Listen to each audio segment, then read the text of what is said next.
Que vous soyez étudiant ou particulier, les ordinateurs sont maintenant incontournables dans nos différentes activités. Mais on constate aussi qu'il n'est pas du tout facile de comprendre et même de savoir ce qu'il faut comprendre pour être en mesure de faire un choix en toute conscience et en toute connaissance de cause. Dans cette vidéo, je décortique les codes et les termes. Je vous explique ce qu'il faut savoir et où regarder exactement pour maîtriser et comprendre les ordinateurs. Allez, c'est parti!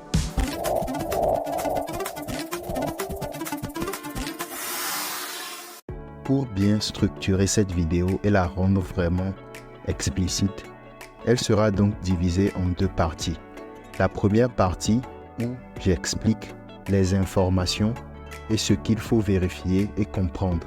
Dans la deuxième partie, je vous montre les combinaisons de touches à faire et les paramètres pour accéder aux informations que j'ai partagées dans la première partie. Avant même d'aller acheter un PC, il faut déjà savoir la fonction à laquelle elle sera dédiée. Donc, il faudra savoir pour quel usage exactement vous avez besoin d'un PC.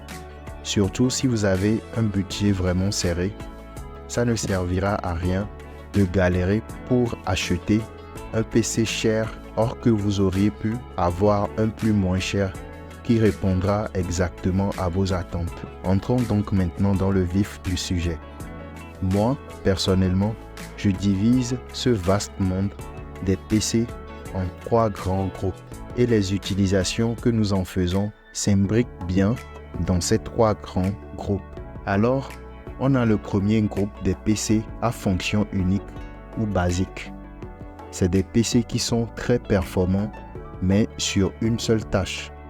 Soit vous faites de la bureautique, genre vous faites de la saisie de texte ou vous surfez sur le web. Tout est bien du moment où vous êtes sur une seule tâche à la fois. Dès que vous commencez à avoir plusieurs fenêtres sur la machine, elle devient très lente et rame beaucoup. On a donc le deuxième grand groupe des PC multitâches. C'est des PC qui restent très performants sur plusieurs tâches basiques sans bug. On peut surfer pendant qu'on écoute de la musique tout en faisant une saisie de texte ou peu importe ce dont on a besoin. Et en dernière position, on a les PC gamers qui sont les plus performants et les plus puissants. Car pour jouer à des jeux ou faire du montage graphique, un PC aura besoin donc de plus de ressources. On peut donc supposer que vous savez pourquoi vous avez besoin d'un PC portable. Maintenant, comment choisir exactement ce qu'il vous faut? Le choix d'un PC se fait sur la base de 4 composantes très importantes. La première et l'indispensable est le processeur. Le processeur est le cerveau d'un ordinateur. C'est lui qui fait le calcul de transcription de tout. Vous l'aurez remarqué quand vous utilisez un ordinateur. À un moment donné, il y a un ventilateur qui tourne en faisant sortir de la chaleur. Cette chaleur, c'est le processeur qui chauffe en fonctionnant. Sur le marché, on rencontre deux grands fabricants qui sont Intel et AMD. Intel est spécialiste des Core i3, Core i5, etc. Et AMD est le spécialiste des Ryzen 7, Ryzen 9 et j'en passe. Mais la plupart des ordinateurs portables sont dotés des processeurs Intel. Et bien sûr, plus le chiffre après le i de Core i est élevé, plus votre processeur sera puissant. Si vous avez une utilisation basique, genre vous faites juste dans le traitement de texte, genre la bureautique, vous pourrez prendre un ordinateur doté d'un processeur Celeron ou Pentium, Dual Core, un Core i3 ou même un Core i5. Si vous êtes plutôt multitâche, il faudra prendre un PC doté d'un Core i5 minimum ou un i7 sous Intel ou plutôt un AMD Ryzen 5 ou Ryzen 7. Mais si vous serez appelé à faire de la modélisation 3D, du montage graphique ou jouer et faire du streaming, là, un processeur i7 de chez Intel ou i9 est de mise. Mais chez AMD, vous aurez plutôt besoin d'un Ryzen 9 minimum. On passe maintenant à la deuxième composante qui est la mémoire RAM.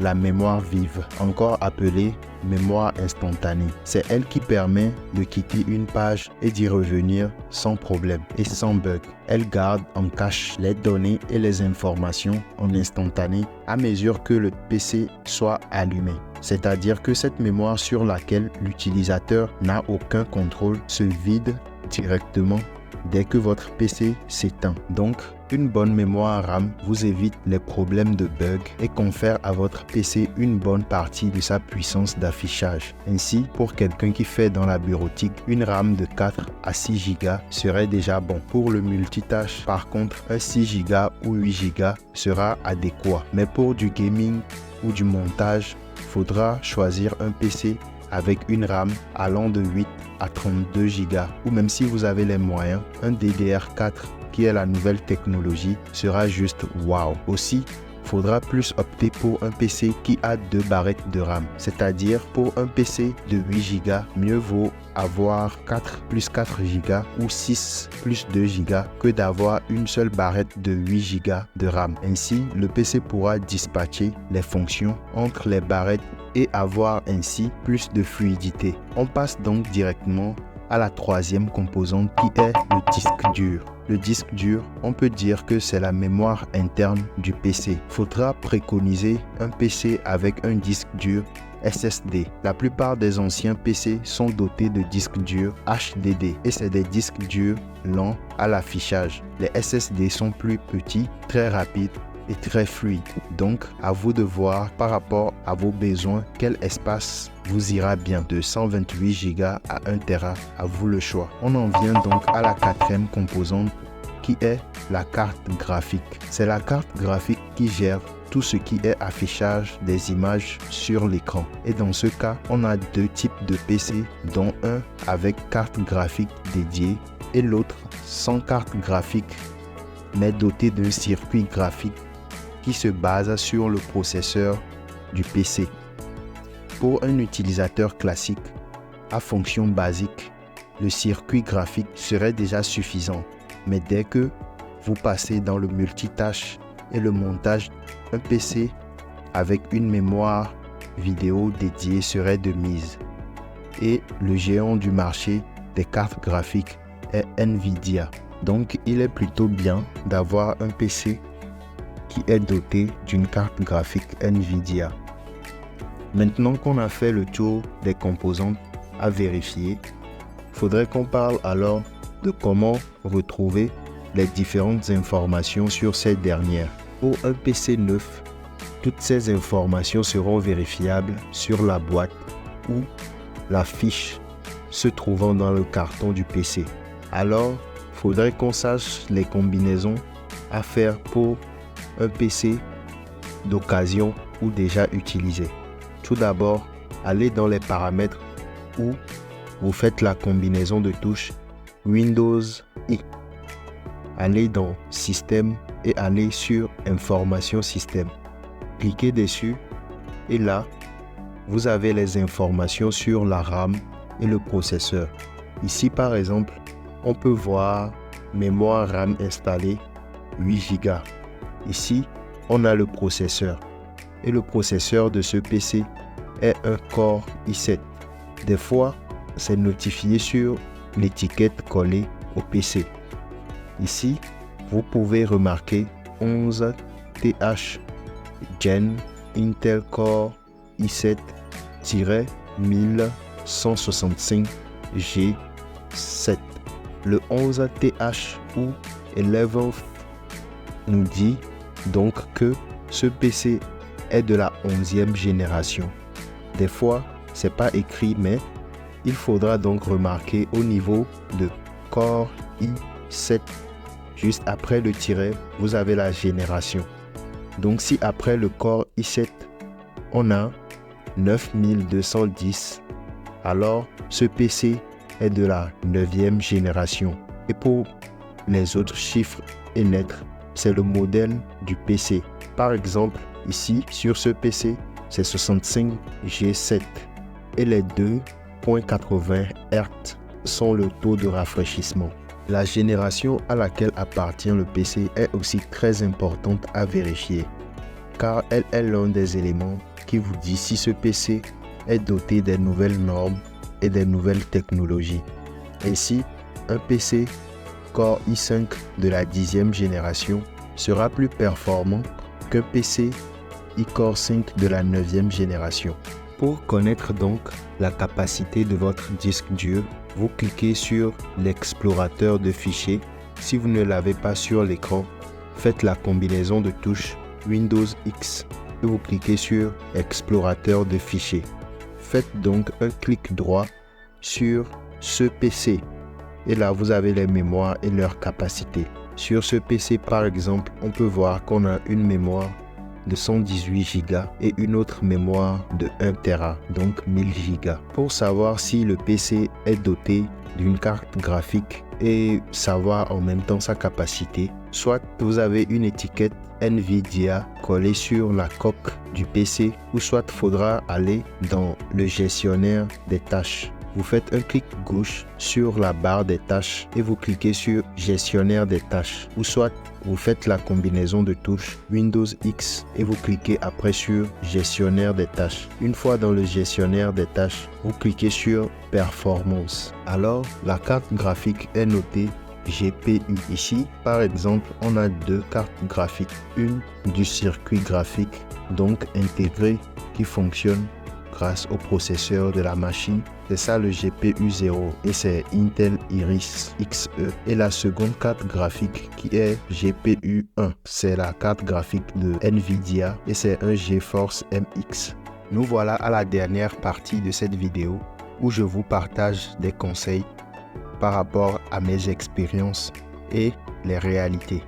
Déjà, si vous avez le choix entre un PC simple et un PC gamer avec les mêmes caractéristiques, choisissez le PC gamer. C'est vrai, ils ont un design particulier et sont un peu plus lourds, mais ils sont plus performants avec une ventilation effective. Car sachez que ce qui cause le plus de dégâts dans un PC, c'est la chaleur dégagée par le processeur. Et si le système de ventilation n'est pas assez conséquent, vu que les composantes dans le PC sont disposées les unes sur les autres, il y a risque de surchauffe sur certaines composantes qui entraîneraient leur mise hors service. Sachez aussi que tout ce qui est PC doté d'un processeur Pentium, Celeron et Dual-Core sont des PC dotés de processeurs à fonction basique. C'est-à-dire que ces PC ne sont performants que sur une seule tâche. Il en est de même pour les Chromebooks et les Chrome OS. C'est comme si vous avez une tablette sous Android avec un clavier qui va avec. Ils n'ont rien d'un ordinateur.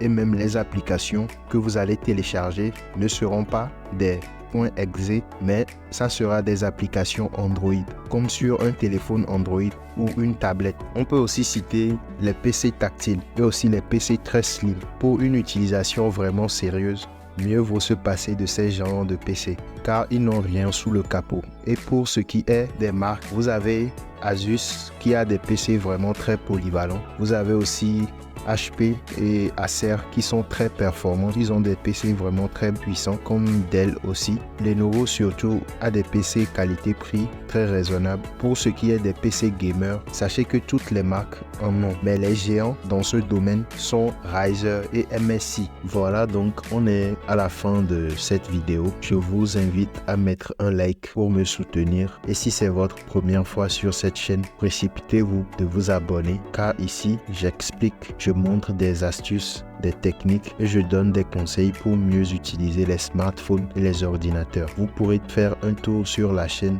pour voir toutes ces fabuleuses vidéos qui s'y trouvent. J'attends vos impressions dans les commentaires et je répondrai bien sûr à toutes vos questions aussi. D'ici là, portez-vous bien et je vous dis à la prochaine vidéo. Ciao.